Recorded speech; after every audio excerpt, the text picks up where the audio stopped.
We are back with another episode of the Sky Society podcast. And today I'm so excited to be chatting with Holly King. She is the Senior Experiential Engagement Manager at Lenovo. Welcome, Holly. Hi, Natalie. Thank you so much for having me. Thank you so much for coming on. I'm super excited to chat with you about your career journey. You have done so much, and I feel like I have so much knowledge and experience to share. I'm super excited to get into all of it. But before we jump in, can you tell me a little bit about who you are and what you do? Yeah, so my name is Holly King.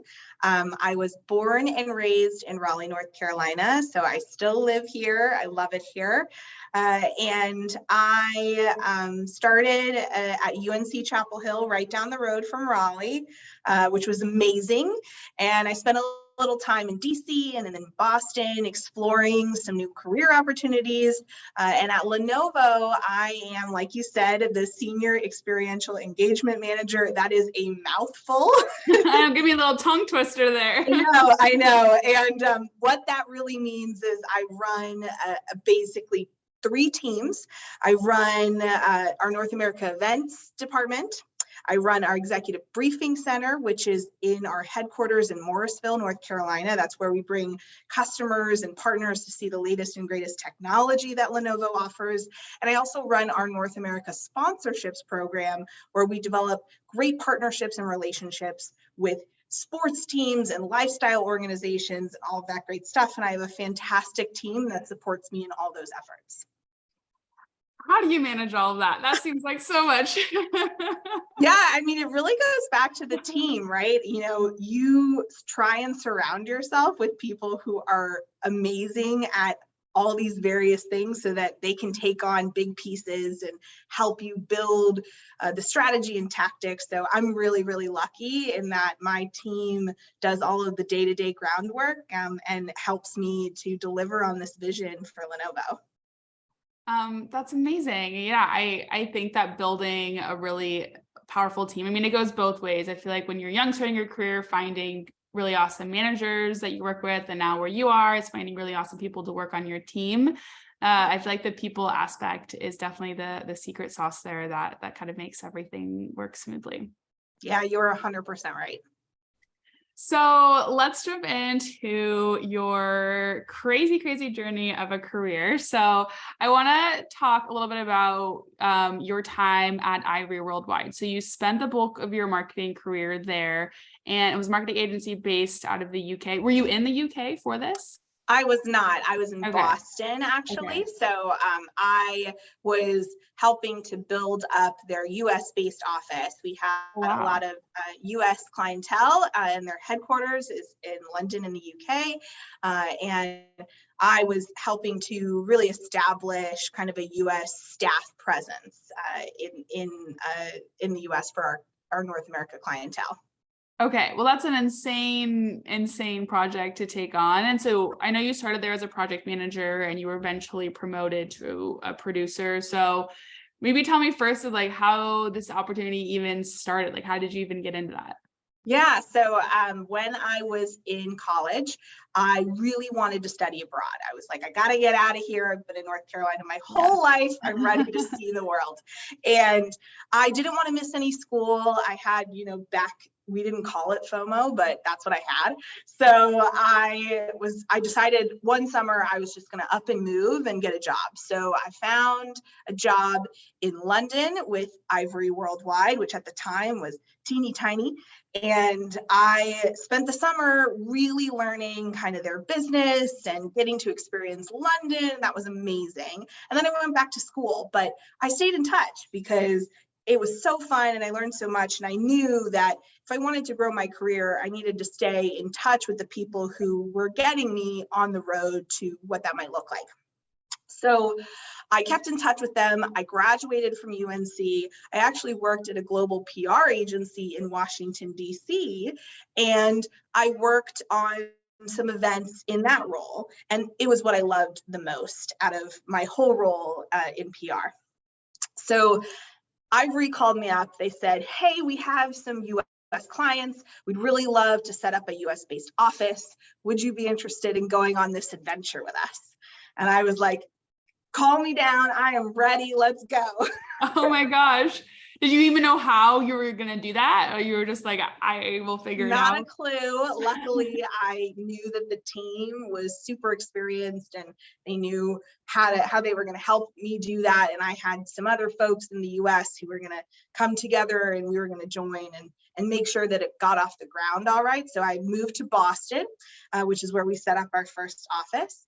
And I started on that adventure and it was great. I will say some of the best things that Ivory gave me from a marketing and events agency was I became kind of the Swiss Army knife of marketing and events. I learned a little bit about a lot of stuff. So when it came down to Lenovo, I walked in the room and I said, I know a little bit about that. I know a little bit about that too. I've experienced that before, which was super helpful when it came to being on the industry side. So that was amazing. Plus the entrepreneurship element of embarking on this unknown journey was very eye-opening, and it taught me a lot about myself and about what I wanted and the direction that you could take in your career if you're willing to take a little risk at the same time. Tell me about it. What do you mean the direction you can take in your career? Like, well, I think that, making big leaps in your career means kind of going out on a limb sometimes, right?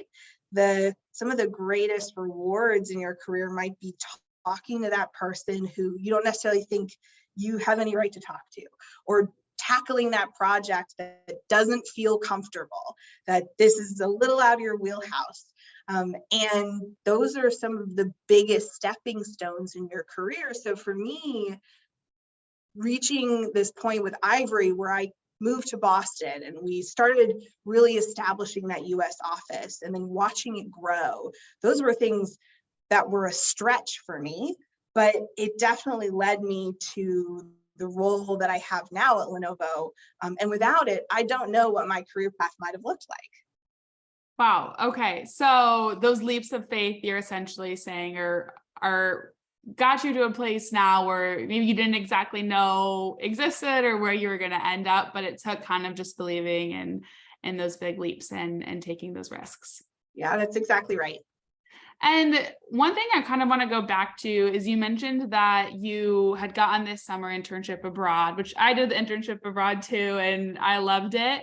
But you were able to stay in touch with them to then get this opportunity. Is there anything that you did to stay in touch, or kind of like how did you keep that relationship alive even when you went back to the US? Yeah, so I think at the time, LinkedIn was certainly an option. So I kept in touch on LinkedIn, following up what people were doing, checking in on Ivory as a company, and also just sending a text message every once in a while to my former colleagues or my manager at the time and seeing what the company was doing. We also had lots of events or activities happening in the US. So when I could visit or be part of those, even during my school time, I definitely tried to make time to keep in touch. And it made a difference, right? Like in the end, Yes. they called. The reason I asked is because I have girls that will ask me too of like, oh, I made a connection. Like, I have no idea like what to like do to keep that alive. Like, I don't know what to say. And so I think you gave examples of like staying up to date on the company or just like checking in, or were you just like, or if someone like posted they got a promotion, Yeah. are you like commenting or congratulating them?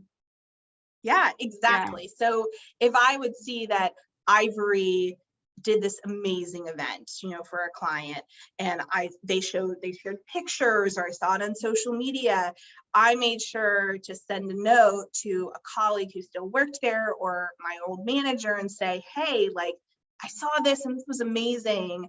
Congratulations. I'd love to spend some time like catching up. And for the most part, no one ever turned me down. And 30 minutes out of, many, many weeks, it was totally worth just booking that extra time with them just to see where they are in the evolution of the company. Yes. Well, I don't know, Holly, if you noticed that that's really special, but I think that's really special that you did that because most people wouldn't go out of their way to maintain a connection like that. That for me also is like a personal weakness of mine. So I'm always in awe when someone is really good at that, because And I think especially when you're young and you do get a really good internship, or even honestly in any stage in your life and you get a Yeah. job, and we often like, I mean, not like we're intentionally trying to like end the relationship with those colleagues, but we just like don't think about it. And you Mhm. never know of like you being top of mind, like where that's going to lead. And like for you, it led to like them thinking of you when they wanted to come and start a US based office. But maybe if you hadn't been keeping up that relationship, you wouldn't have been the person that they thought of first. So I think Yeah. that's really a really awesome takeaway there.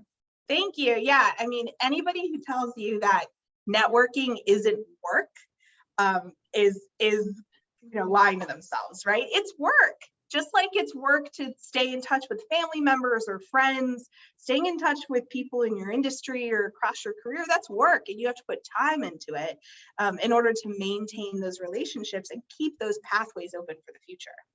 Yes, networking is work. I'm glad that you said that. And because I think a lot of people struggle with it because it seems like it just like comes so easy to some people and it doesn't. But I love that you said that. Networking is work. It takes effort, but the effort can and will pay off. That's right. Okay, so you were there for a while. You were able to try a bunch of different things, become the Swiss Army knife of marketing and events marketing. And then you moved over to Lenovo, where you're currently at, a little over 2 years ago as the event manager for North America. So tell me a little bit about how you knew it was time for you to move into a new role. Well, the funniest part about this is I probably didn't even know. I didn't know it was time. I was approached by Lenovo as, hey, we have this job opening. Would you be interested? I was working in the technology industry, so I understood the lay of the land, but I didn't know. I wasn't necessarily looking. So some of what I've learned, especially from that moment in my career, was you don't always see what you would be great for in your next step. Sometimes it takes an outside perspective to say, hey, did you know you might be great at this role? Or you might fit really well in this organization or with this team. So for me, when Lenovo came calling, it was more like, well, this would be good practice. I haven't interviewed in a while. That would be great. And it turns out that everything I learned about the company and I learned about the team, I really loved. And so it felt like a natural fit when the opportunity came up. Yes, I've heard this before. Sometimes you're not able to connect the dots of your experience that well, but like sometimes an outside perspective could go in and be like, oh wow, you've done this, this, and that. And like this would be super great for you. And I think one of the really amazing things about marketing is that there's so many things you can do in it. It's a huge reason why I do this podcast in the first place, is to just bring light to that. There's just an infinite amount of career opportunities. And I feel like we're never really taught that when we're starting, is just like, marketing is advertising and social media and these like very, very like small boxes of what it is and what you can do. And in reality, that I feel like there are these awesome roles, which it seems like you have now, that can combine someone's unique experience and talents to create a really special role. Yeah. And, one of the greatest things about Lenovo that I found is they let you kind of create your own path in a lot of ways. So I joined Lenovo as a North America event manager. And in the first year and a half, where I looked around the room and I got to know the company and I learned all the various components of events and all these great things that we do in marketing, I started to see some correlation with our executive briefing center and with sponsorships that all sat on separate teams. They were all separate. And I thought, it would be really great if it was easier for me to loop in the executive briefing center and our customers into this event. And I wish that I could pull in sponsorships, or, it would have been great if this sponsorship would have been utilized in our executive briefing center when talking to a customer. And I started to see that there were some connection points that we should be taking advantage of. So Lenovo is great about saying, if you've got an out of the box idea or out of the box thinking, like, they want to hear it. It's not your role, this is how we do it. None of that is the culture here. So I worked with my manager, who is amazing and is always open to those kind of ideas, to say, hey, I really think these three groups should sit together. We should all be on the same team. And she said, you know what? that sounds right. Let's write up the business plan. So I did, and we worked it together. And then we created this team that I now run. So you created your own role, essentially. I did. That's amazing. So that long title, completely made up. Which I feel like is also another thing that you learn is like so many titles just mean not outside not, but like they just have their own meanings at every company. That's really hard for them to be transferable. 100%. Yeah, I usually explain my team as we're an experiential marketing team that focuses on how customers interact with our brand. So how do we do that with our latest technology in our own headquarters at our briefing center? How do we do that at events when we meet people where they are, or we're bringing people to a specific location? How do we do that with these great partnerships that we have to engage fans and engage our customers who might be fans of that team or that lifestyle? Got it. Okay. I think that's a good simple way to put it, but you definitely, I feel like, encompass a lot under your role if it's not just like you doing one specific thing. And so we're going to get to like what your day in the life is, but I feel like it's going to be a hard one for you to answer. But if you could just tell me a little bit first. So in your first role at Lenovo, so you were the North American event manager, COVID happened. So you were doing in-person events and like virtual, and then COVID happened. So you had to kind of pivot to doing everything virtual. Can you tell me a little bit about what that was like and how you were able to make that pivot? It was hard, right? There's no denying it. It was hard. We were the masters of the in-person, right? We understood customer experience on the ground, and suddenly we had to be TV producers. And even you say that gives me chills because I just remember that time like specifically, and like everything just like it stopped. Yeah. And so we had to really relearn how to do our jobs in the virtual world.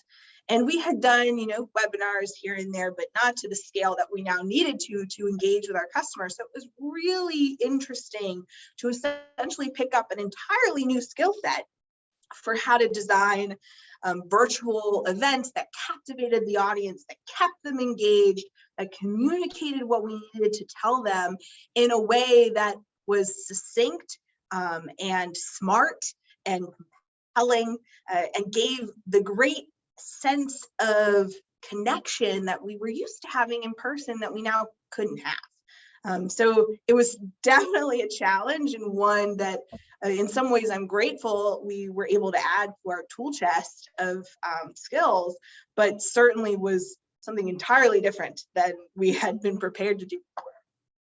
And are virtual events still part of what you guys do now? Definitely. So we got really good at the virtual experience, and it's definitely still part of the mix. I think we're hungry to see people in person again, and we're definitely working on new experiences to engage our customers back on the ground. But virtual is going to continue to be part of the secret sauce for events for a long time to come. Especially when you think about the hybrid experience and what that might look like. I'm really personally excited to see us integrate new technologies that bridge the gap. So think about augmented or virtual reality. How do we engage the virtual component, the virtual attendee with those on the ground and make it feel immersive? Great things like that are coming down the pipe. Yeah, I could see you getting excited talking about it. That definitely, for some reason, it seems like really far off, but I feel like it's a lot closer than we might think. For sure. I would love to know though, when it comes to virtual event, are you doing this like huge pivot and like virtual? I teach a little about virtual events, and my favorite thing to show is this chart on Google Trends. If you type in like virtual events, and literally like no one cared about virtual events. Yep. And then you see this like huge spike when COVID happened of just like everybody pivoting at the same time, but everyone also need to learn at the same time of like how to make this work. And I mean, with what we do with Sky Society, it's all virtual. And I love that because we get to, I get to talk to guests from all over, I get to help women get hired, all over the country, and it's amazing, but there's also still a struggle of how to build community and how to drive genuine engagement when like we are virtual and we are online. Do you have any like takeaways or tips when it comes to creating engaging experiences online? Yeah, so I think that one of the things that we've looked at a lot at Lenovo is gamification online. How do we get people invested? Because the easiest thing to do, right, is even on a Zoom call or something with Teams or just watching a YouTube video is to just listen, right? You switch immediately to your next screen or your next window. So it's hard to keep people's eyes on the content you want them to see. So I think there's a lot of great opportunity with gamification and getting people invested. We love a competition. I think it's a little inherent in human nature. So doing things like that. I also think that, like you said, we have this huge, varied audience now that we can tap into, and we should use them, right? Ask questions, get them involved.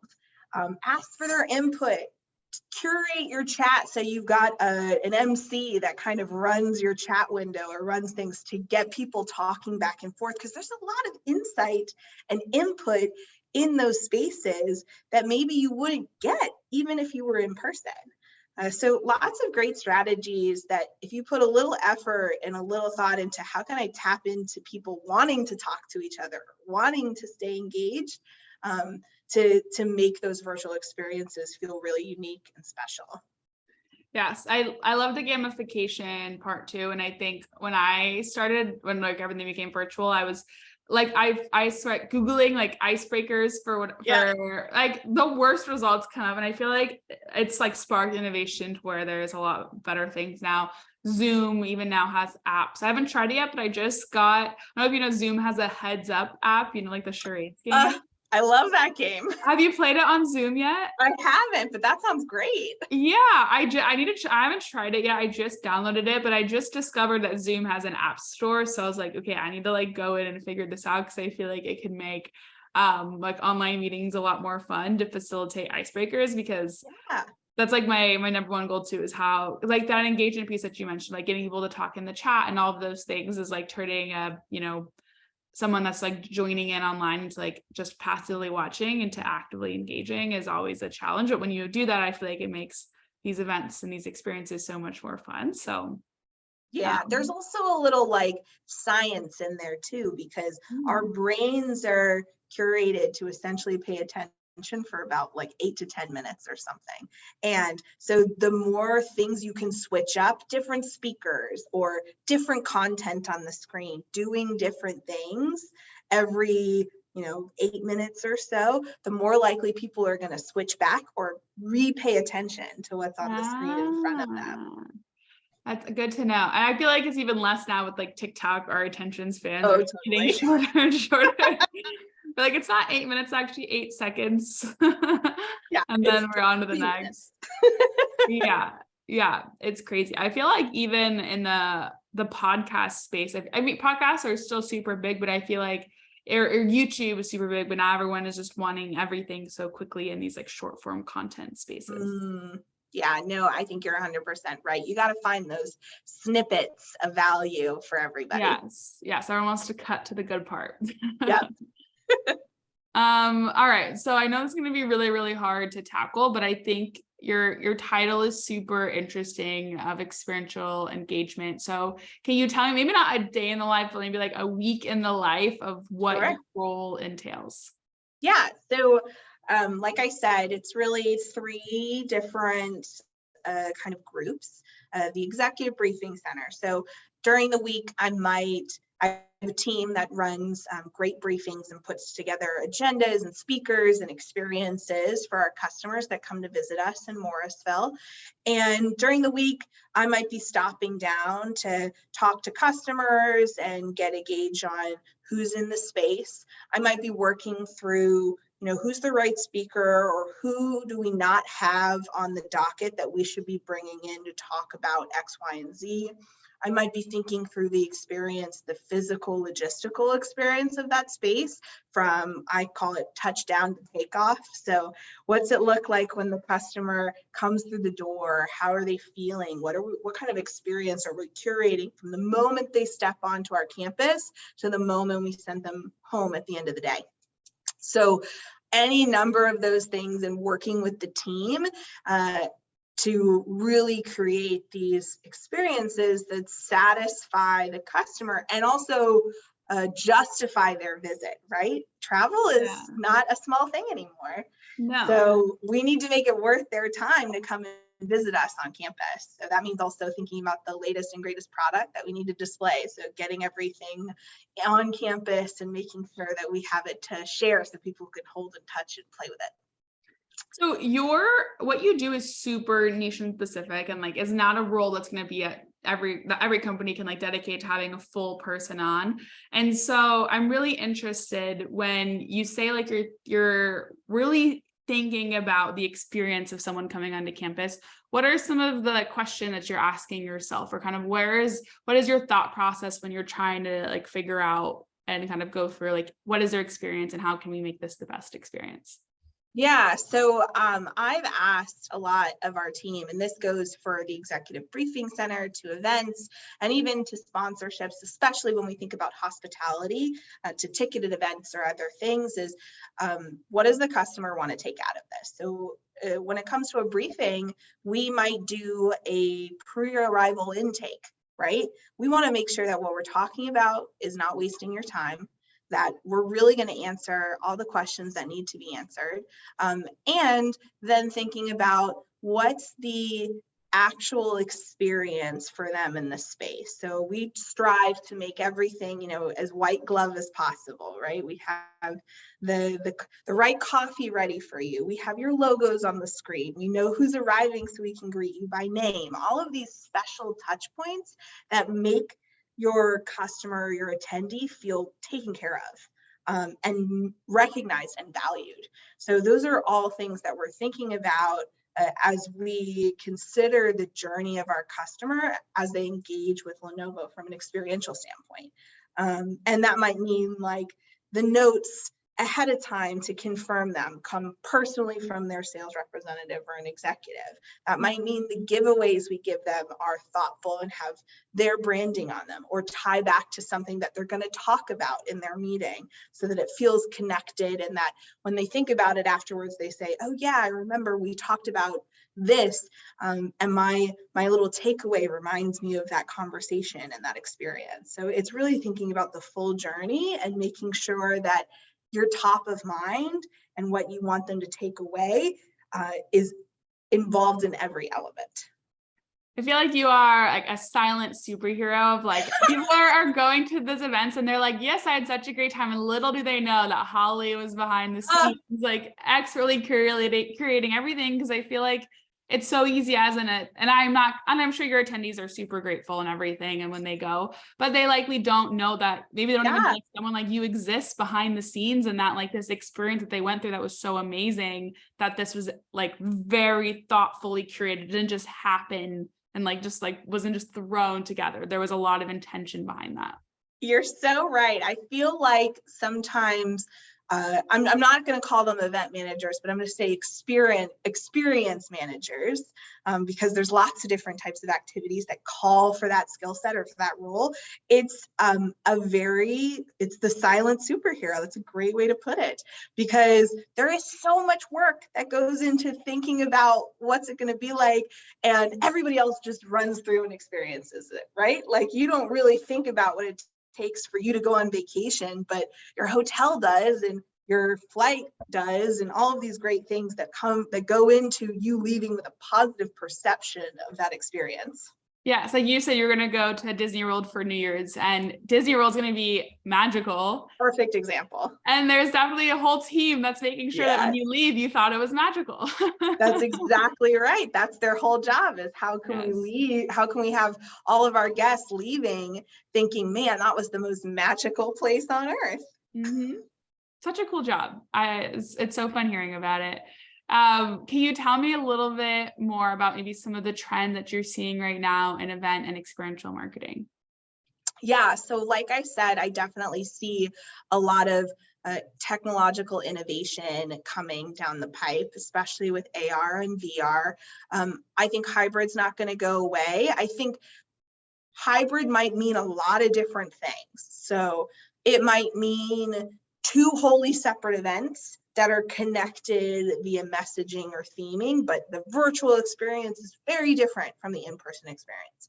It might mean a virtual experience that's deeply connected to the in-person experience, right? Full streaming, you do as much as you can that's the same as the in-person attendee.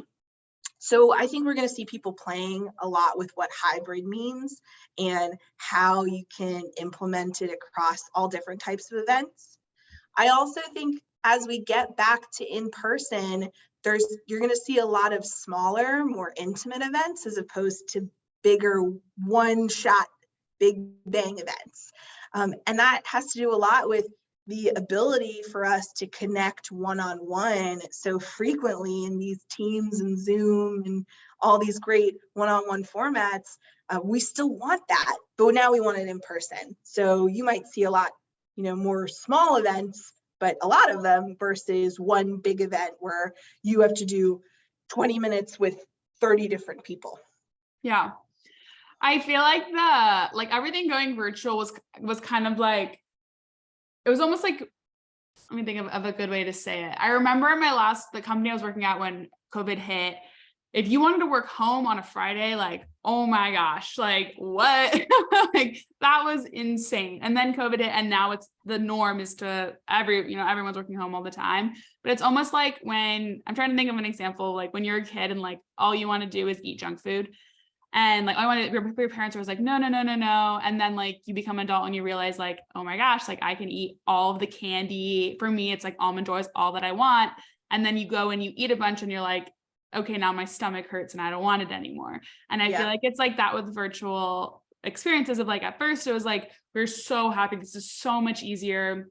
We love this, like everything being, this is the best, like, right. And then it's like, okay, wait, like I miss being in the office. I miss having casual interaction with my coworkers. I miss going like, a concert where like, it's not the same, it's cool with how these artists try to do it virtually, but like, I want to be there in person. And so I feel like maybe that's kind of what you're touching on is like, we did this full switch to virtual, but like now people also kind of want those in-person touches.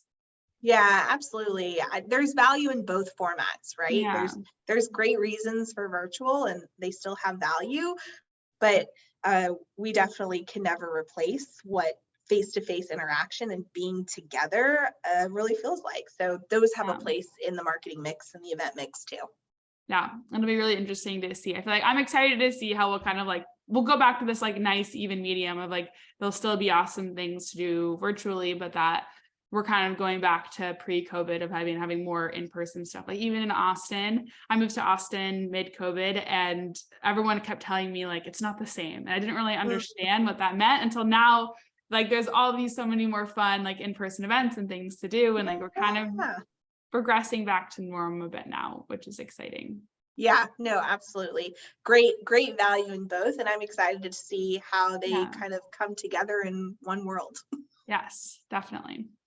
All right. One other thing I want to touch on is something that you're really passionate about is building your professional village, which I feel like maybe we touched on a little bit at the beginning of the episode, but what is a professional village and how can someone build theirs? So I have this formula and I like all the great lessons in my life. Part of this came from my mother.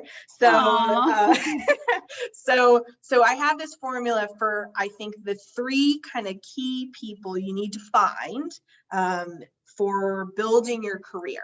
And it's not the only three people, but it's the three key people. So first, and you touched on this in the beginning, is your manager. right? You can do a lot of things, a lot of different roles that maybe you don't think you could do or that you want to do, a lot of different projects that maybe don't interest you. But if you've got a great manager, somebody who supports you, champions you, pushes you, and challenges you to do things that you're not necessarily super comfortable with, it is going to be a huge lift for your career. I am very lucky that I have that person. I have a manager who's amazing right now, and I've had great managers in the past. So even if the job doesn't look amazing, it's not 100% there. If you have that great connection and feel confident in your manager, that's going to be huge. And the second person is your mentor. So your mentor is probably somebody a couple of steps further in their career, maybe isn't doing the job even you might want, but is admirable in how they lead or how they handle their team, has some aspirational qualities that maybe you want to achieve in your career. And you probably meet with this person like every couple of weeks or once a month. They're not your everyday go-to person, because they're there for you to ask the big questions. How do I tackle this big career challenge I'm working on? How do I, work on this soft skill? How do I get to the place that you're at? How do I emulate you? And then your third person, and this is where my mother comes in, is your mentor. So this is somebody who understands your job. Do you say mentor with a V? That's right, your mentor, not your mentor, your mentor. And it's somebody who understands your job, who understands your company, but is literally the person you can go to and complain, or the person who you can go to and cheer with. So they're the person who's ready to listen at a moment's notice about, this is super frustrating, or this was super amazing and I can't believe that I just did this, or I won this, or can you believe this happened to me? That's so annoying. And none of them can be the same, right? Your manager, you want to make sure that you keep up this trust and this perception with them to make sure that they feel confident in you working on projects and achieving your role, and you want to feel comfortable with them, but your mentor fills in the gaps of, oh man, I just need to walk around the block, or I need to go get a coffee because this is super frustrating. And your mentor helps you work through those big career moves, whereas your manager tackles the stuff day to day to help you with each individual piece of a project or part of your role. So that's my secret formula. And then those three pieces kind of help you build your network from there, right? Your mentor might connect you with someone new. Your manager is going to push you into new roles or new projects. Your mentor is going to help you build kind of your peer network, probably, that they can go and brag on you in ways that are more subtle, or help you solve little problems or other things. So those are your kind of three key pathways in building that professional village. I love that. That's such an interesting way to look at it. So your mentor, your manager, your mentor, and then your mentor, who's a good person to be your mentor? Because I feel like people have heard a manager and mentor before, but like, how do you find a mentor? So for me, this person is closer to my peer level. And there's somebody who deeply understands my everyday kind of life and my everyday role. So they understand the things that I'm tackling in marketing or in events, and they don't work for me. Certainly, they're not a member of my team, but they work parallel to me. So maybe they know everything, but we're not competing. We're not reporting to the same person, and they're like that person in the cubicle next door that sympathizes, that empathizes with you. Yes. And I think that, another benefit of having someone that's dedicated to that is I feel like a lot of that burden can fall on your significant other or your best friend. And it becomes like an all consuming of like, oh my God, I got to let everything out that just happened to me, like at work, all this stuff. And it's definitely good to talk about it with those people. But I like the idea of having someone outside of that to go and vent to about all of your work issues. Yeah, and I think it's important that it's not just the like struggles, it's the successes too, right? You're Yeah. probably not going to go and highlight every single success you've had throughout the day to your manager.